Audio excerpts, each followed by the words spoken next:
এশার নামাজের পরে ছোট্ট একটি দোয়া কয়েকবার নিয়মিত পাঠ করবেন। আল্লাহ আসমান থেকে গায়েবী রিজিক আপনাকে দান করবেন। এই দোয়াটা নবীজি সাল্লাল্লাহু আলাইহি ওয়াসাল্লাম নিজে তার মেয়ে হযরত ফাতেমা রাদিয়াল্লাহু তাআলা আনহাকে জানিয়েছেন। নবীজি সাল্লাল্লাহু আলাইহি ওয়াসাল্লামের দরবারে একবার কিছু বকরি আসলো হাদিয়া, অনেক বকরি আসলো হাদিয়া। এই হাদিয়াটা দেখে গেলেন হযরত আলী রাদিয়াল্লাহু তাআলা আনহু। এদিকে আলী রাদিয়াল্লাহু তাআলা আনহু ঘরে কয়েকদিন পর্যন্ত কোনো খাবার নেই। এগুলো দেখে চলে গিয়েছেন বাড়িতে, গিয়ে ফাতেমা রাদিয়াল্লাহু তাআলা আনহাকে ডাক দিয়ে বলছেন, ফাতেমা, আমি দেখে আসলাম নবীজি সাল্লাল্লাহু আলাইহি ওয়াসাল্লামের দরবারে কিছু বকরি হাদিয়া এসেছে। আমাদের ঘরে তো কয়েকদিন খাবার নাই, তুমি যাতা পিষতে পিষতে হাত দিয়ে রক্ত বের হয়, তুমি একটু নবীজির কাছে যাও, গিয়ে বলো সে যেন একটা বকরি আমাদেরকে হাদিয়া দেয়, তাহলে অন্তত আমরা ছেলে সন্তান নিয়ে কয়েকটা দিন অন্তত ভালোভাবে খেতে পারবো, আমাদের ক্ষুধাটা অন্তত নিবারণ করতে পারবো। তুমি চলে যাও তোমার পিতার দরবারে। ফাতেমা রাদিয়াল্লাহু তাআলা দেখলেন কথা তো ঠিকই, বাবার দরবারে এত হাদিয়া, চাই না একটু একটা বকরি নিয়ে আসি, আমাদের ছেলে সন্তানকে নিয়ে আমাদের পেটের ক্ষুধাটা আমরা নিবারণ করতে পারবো।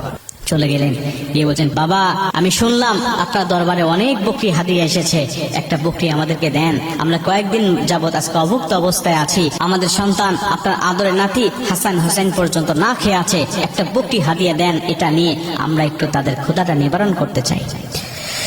মুসলমান ভাইরা আমার, নবীজি সাল্লাল্লাহু আলাইহি ওয়াসাল্লাম ডাক দিয়া বলেন, ফাতেমা, তোমাকে আমি এমন একটি দোয়া শিক্ষা দিতে চাই, এমন একটা আমল বলে দিতে চাই, যে আমলটা যদি তুমি নিয়মিত করতে পারো ফাতেমা, আমি নবীজি বললাম আসমান থেকে আমার আল্লাহ তোমাকে এত রিজিক দান করবে, এত গায়েবী সম্পদ দান করবে, তুমি খেয়ে শেষ করতে পারবে না।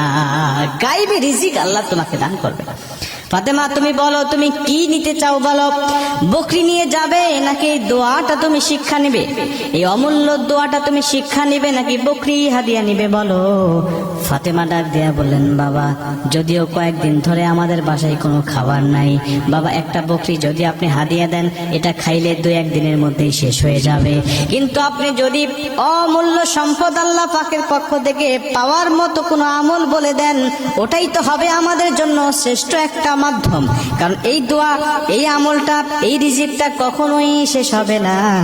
এই আমলটা করে করে আল্লাহর দরবার থেকে আমি রিজিক নিব, আর আল্লাহ পাক আমার সংসারটাকে সুখময় শান্তিময় করে দিবে।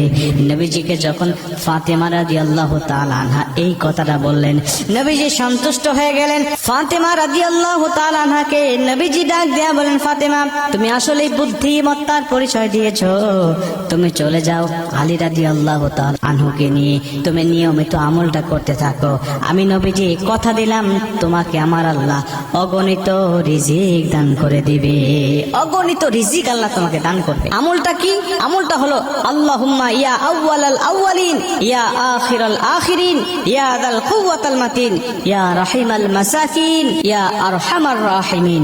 এই দোয়াটা তুমি নিয়মিত পাঠ করতে থাকো, আমি নবীজি বলছি কখনো তোমাকে আল্লাহ অভুক্ত অবস্থা রাখবে না।